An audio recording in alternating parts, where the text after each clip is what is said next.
What's up, disc golfers? Joe here for Joe's Disc Golf. Sorry if I sound a little quiet right now. I'm trying to stay close to the microphone. I'm trying not to clip because I have a sleeping wife and a sleeping baby 2 floors above me, and the way our heating and air conditioning system is set up is the ductwork essentially makes a straight line from the basement to our bedroom.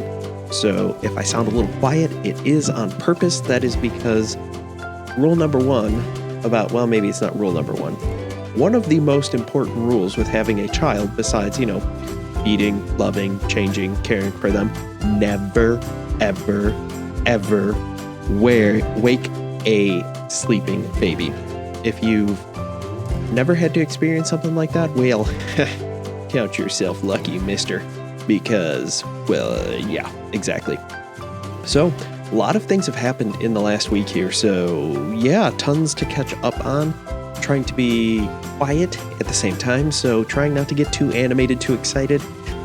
But here we go. First, before I get too far in it, I have to thank our sponsor, Log. What rolls downstairs a loner in pairs rolls over your neighbor's dog. What's great for a snack and it fits on your back? It's Log from Blammo. It's big, it's heavy, it's wood. You can pick yours up now from your local forest. Speaking of forest, no longer have one behind my backyard. As far as I knew, there's talk of apartments or something going in behind my house. But from what I understand, because the ground is so low and the literal millions of dollars in dirt it would take to put in the apartments there did not make sense. And then all of a sudden I walked up the stairs yesterday and there were no woods. There's no woods behind my house, which was a big reason as to why we bought the house we did. But, that's just kind of my train of thought where I'm at right now. Trying to, it's a little frustrating to say the least, especially because we had no notice and no recourse as to petitioning to stop this or, at least talk to find out what the plans are. And I think that's enough of that. It was some nice weather here up in Northeast Indiana. Crazy stuff. It was like 40 degrees today. It was awesome. Now, I know you people in Florida, in California, and Texas are going 40 degrees. Are you out of your mind? I was out on the football field throwing in just a shirt and pants, like polo shirt and pants. It was awesome. It was crazy. I was so excited. There wasn't much of a wind. In fact, it was basically a south to north wind, and I was able to get some nice headwind forehand practice and tailwind forehand practice. Working on those touch-up shots with my Lucid Judge. Oh, such a good disc. Still trying to learn it a little bit. More so, maybe not so much learn the disc, but learn how it flies and how much power I need to put on to really park those basically 125 to 200 foot shots. Those are the ones that seem to be getting me.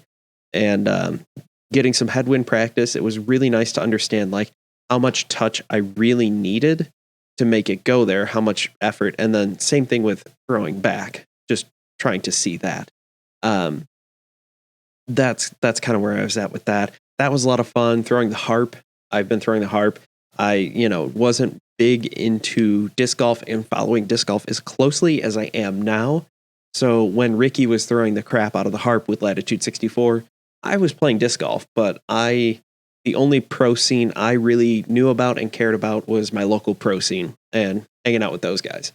So that was one of those things. Throwing the crap out of the Harp. You can check out my Instagram, Joe's Disc Golf on Instagram.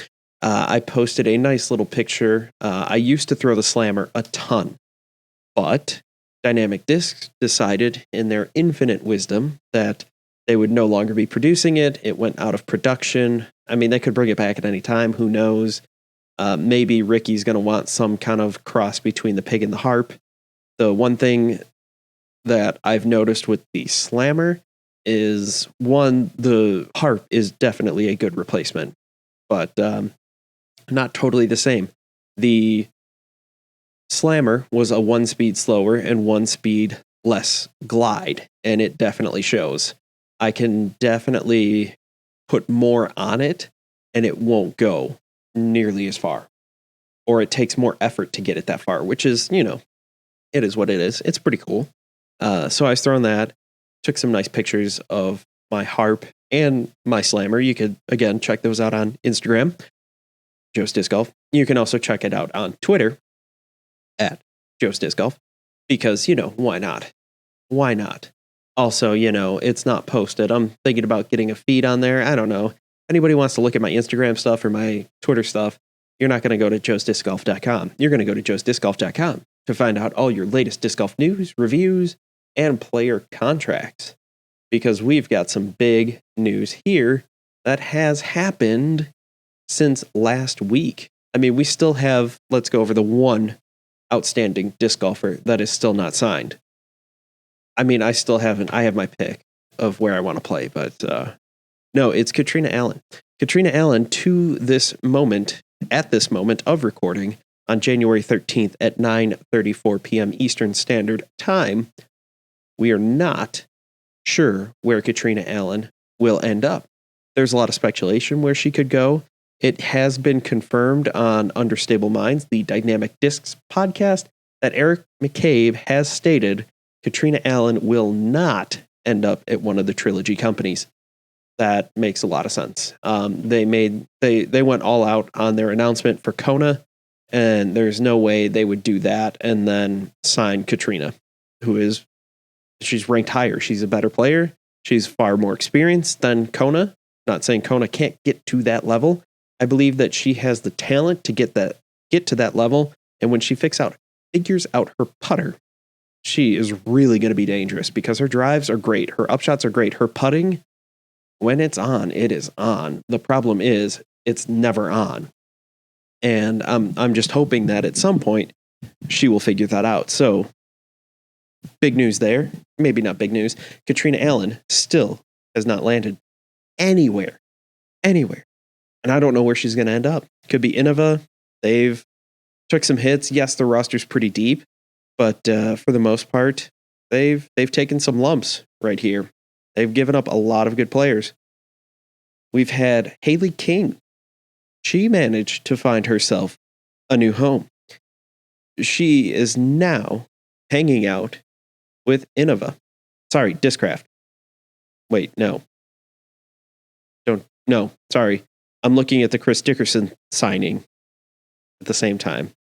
But, oh my gosh. It's difficult for me to keep track right now, because I'm looking at about 5 different things, and it is not the most fun. So let me go where I know I'm confident, and that is with Chris Dickerson signing with Discraft. And the day before that they made their announcement, he was seen in Michigan driving a Discraft branded RV. It sounds like it's a pretty sweet contract. He says that the contract is valued at over $1 million. It's over 7 figures. And at first I read that, I was like, wow, he's getting his $1 million. Good for him. That's awesome. But upon closer inspection, his Instagram post said that his contract is worth at least, or valued at least $7 million. So that just goes to tell you that he's not getting that much money. Anybody's contract, most pros have some deal where they're, making money through disc sales and through all that stuff. And, they get a couple bucks or however much that their contract says that they will get from disc sales, their Tour Series discs and whatever else. But, their guaranteed money is a certain amount. I have this odd feeling that Chris Dickerson's contract is going to be somewhere in the $100,000 to $300,000 range, because his post said that he would be his family would be living comfortably. I'm not exactly sure. Like, to every person that means something different. So I'm just kind of giving it that range.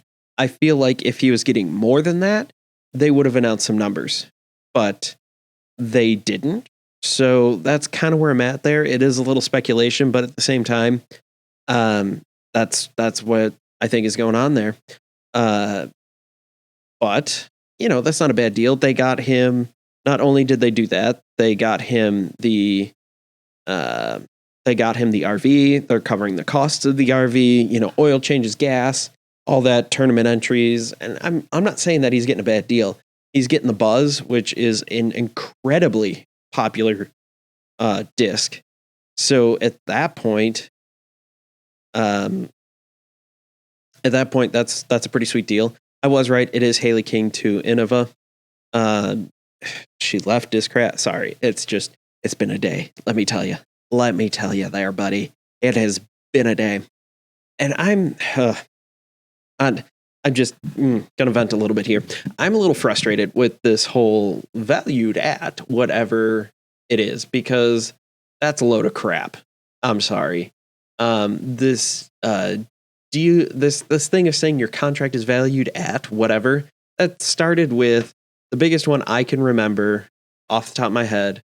And the only other person that I've really noticed do this, and I could be wrong, I could have missed something. If I did, go ahead and shoot me an email. Let's say joe@joesdiscgolf.com if you're interested. Or you could leave a voice message, anchor.fm/joesdiscgolf. You do have to create an account, but you can link your Spotify to this, so not a big deal. And you could leave me a voice message. Tell me, hey, that I'm an idiot or something. I don't know. But it's just kind of frustrating, to say the least, because Drew Gibson did that, and it made it sound like his contract was worth way more than it is. And maybe it will be. Maybe one day his disc sales from his line of discs that he is creating and he'll have all control over, and Infinite is manufacturing. Maybe it will. Maybe it will be. I don't know. But now Chris Dickerson's doing the same thing. I have this feeling that if he was making more, if over the 4 years he made more than Kona or more than Kristen Tatar, you'd know about it. But I have this feeling that because it might not, guaranteed money, I'm not saying he can't, guaranteed money is less than both of those, it's not going to happen. They're not saying it, or it's so close that it doesn't, if he's getting $1 million over 4 years, I have this feeling we would have known about it. Maybe not. I could be wrong, but it's just one of those things. I'm not sure. Again, like I said, it's frustrating. One of the things that Dickerson is going to do with Discraft is going to work with those guys to get him a better social media presence. And everything I've heard about Chris Dickerson, he's super nice guy, super genuine, super awesome, super good at disc golf, super terrible at social media. And he chooses not to do that, which is fine. He doesn't, there's no reason that you have to do that.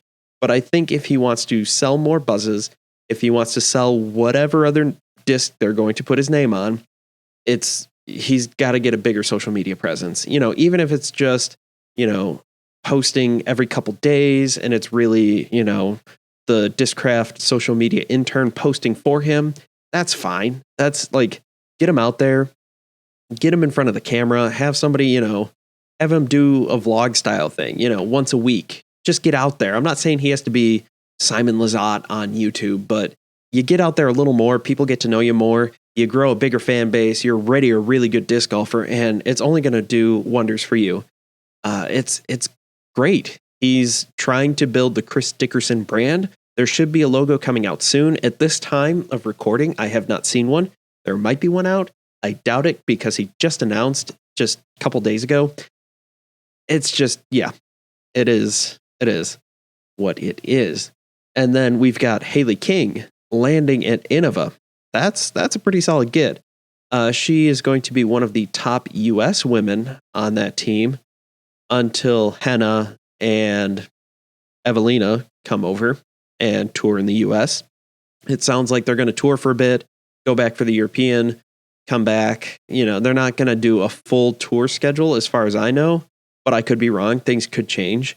Innova is a company that doesn't like to spend money, and I think it was the guys over on Grip Lock that put it the best. you've got two approaches right now. And you've got the approach of, Trilogy and Discraft and Prodigy of going, hey, we're going to build up our players. We're going to sponsor these people. They're going to do their thing. We're going to give them nice, fat contracts. We're going to make it public. And we're going to get them. We're going to set them up and just show people like, hey, we're awesome. Hey, you can make a living in disc golf. Hey, we're going to be awesome. Where Innova is still in the old way of thinking of, well, we got our contract with Walmart. We've got our contract with Dick's Sporting Goods. That's where we're making bank. Players, they're nice. Why should we pay them? We'll give them disc sales, but why should we pay them? That's just how it feels. And listening to the interview that one of the Innova guys did with the Upshot, same idea. I forget, was it Hunter on Grip Locked? Talked about how this is kind of like the battle of Nike and Converse with NBA shoes. Back in the day, Converse were everywhere. It was everything. Until Nike decided to pay this upstart rookie, ended up being a pretty decent rookie named Michael Jordan, paid him a ton of money, ended up making Air Jordans, and suddenly Nike is the thing that you see everywhere. Say what you will about Nike. I have my own thoughts on them. However, it was a smart move. And I think that Dynamic Discs, Latitude 64, Prodigy, Discraft, all these companies, MVP, they're all taking the Nike approach where Innova is taking the Converse approach. And I'll be really curious to see which one pans out.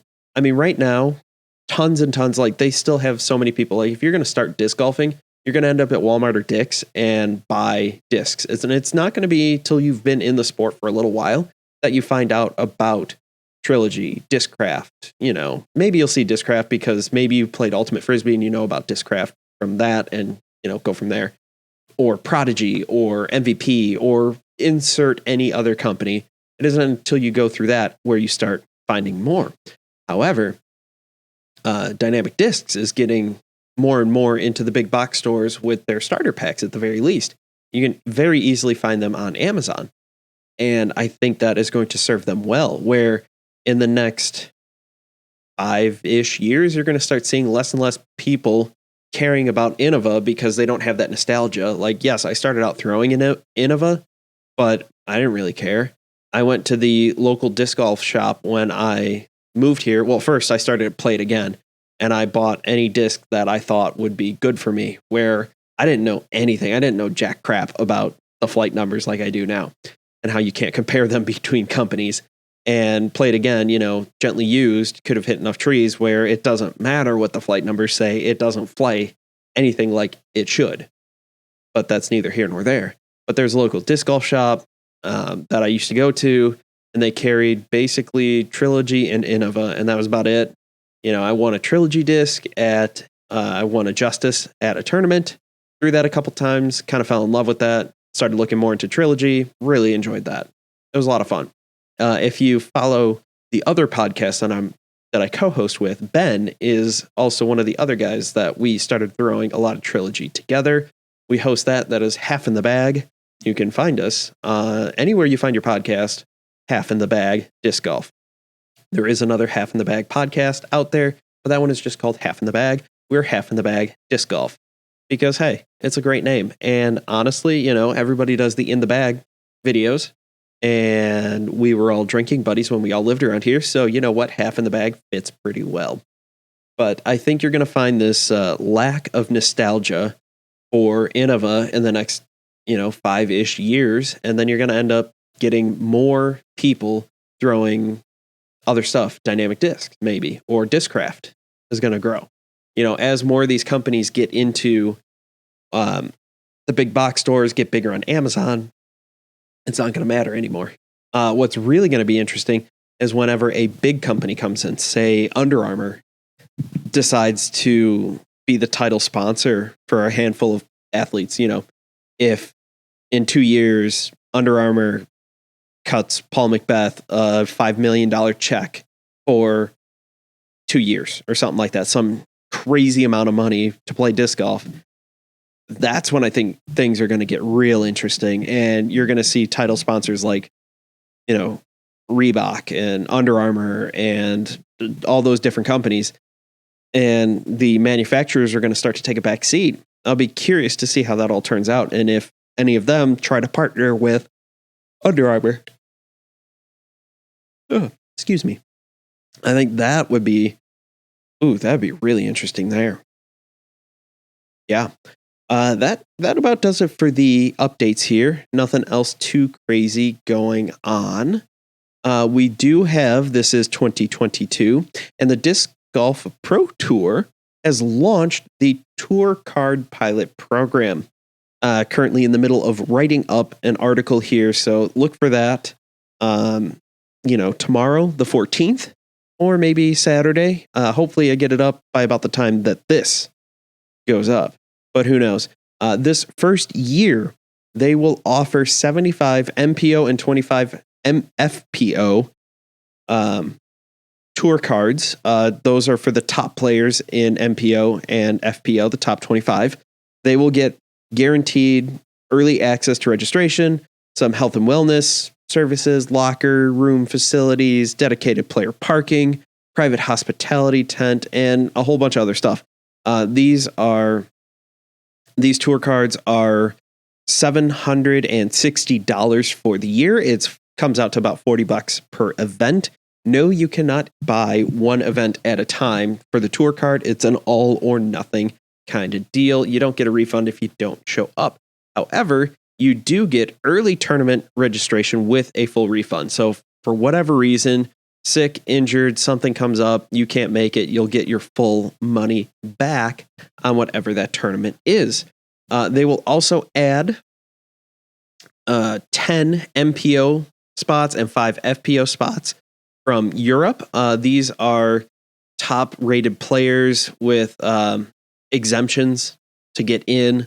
Right now, I'm curious how that's going to go, only for the fact that weird things are still happening with lockdowns and travel restrictions. So who honestly really knows what's going to happen there?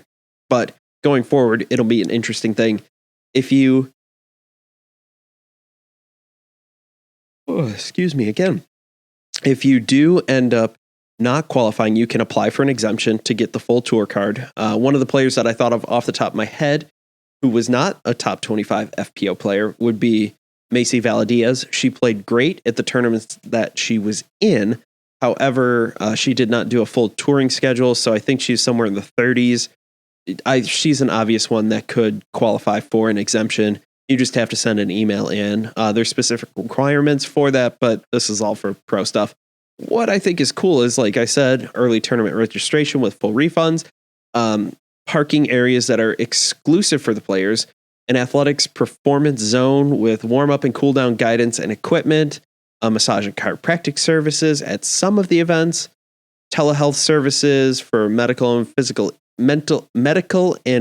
issues with referrals to specialists, promotional opportunities through the DGPT, caddy and support team credentialing, all that kind of stuff. Really just trying to take the Disc Golf Pro Tour up another level.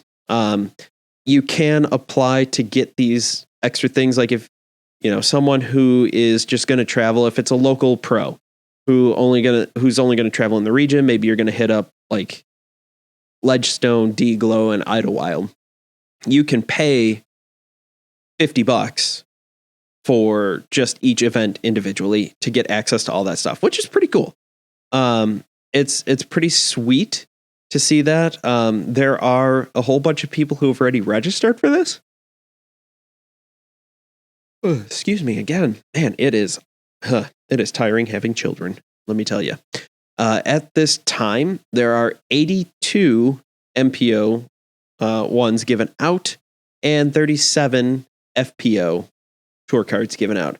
I think this is a good idea. I think the DGPT and the PDGA is definitely heading the way of golf, and it makes a whole bunch of sense that they're going to try to limit it because they want the best players there on tour, and they want to give the best players the opportunity to sign up first and not get, if they weren't fast enough, to get locked out of some of these major tour series events. So That's kind of my 2 cents on that one. And the last topic here, starting in 2023, any course that hosts a major won't be on the Disc Golf Pro Tour. And I think this just makes sense. I mean, just look at it now. They're going to play at Emporia twice this year. They're going to play 2 different versions. There's going to be the Dynamic Discs Open version of Jones, and I think that's pretty cool. But then they're going to rework it and end up doing World Championship is going to be a different layout there. They're actually completely reworking the entire course. It's supposed to be really cool. So that means that in 2023, the Green Mountain Championships and the Discraft Great Lakes Open will not be part of the Disc Golf Pro Tour. I would be shocked if there wasn't an AmSide event still going on there, if there wasn't something going there. But, going forward, it makes sense, though. Nobody wants to go to the same place twice. Like Emporia, what they're doing out there is they have the ability to rework the course and basically make it 2 different courses. But something like, Box Run and Brewster Ridge or Toboggan, they don't have that flexibility. That it's just not possible for them to do that. It is what it is. And I think, again, it's a great idea. But you know what else is a great idea? Ending this podcast. Yes, I know it was short. We're pushing a whole 26 and a half minutes here. But I want to thank you all for watching. I want to thank you all for listening. Sorry that this one is a bit shorter. However, that's kind of just the way it's going right now with how things are working with my family at this moment and trying to get things done and trying to be a good dad. Hopefully next week I'll have a little more to talk about. Also be able to, if you guys go ahead and check out, hopefully by Tuesday, every week, there will be a new episode of Half in the Bag. But right now, this ends the Joe's Disc Golf Podcast. I want to thank you all for watching. I've been Joe. You've been awesome. Don't forget to thank Treesus when you've had a great tree kick, and reflect and repent if you've had a less than favorable kick. For all of you out there, have a great weekend, and I can't wait to talk to you all next week.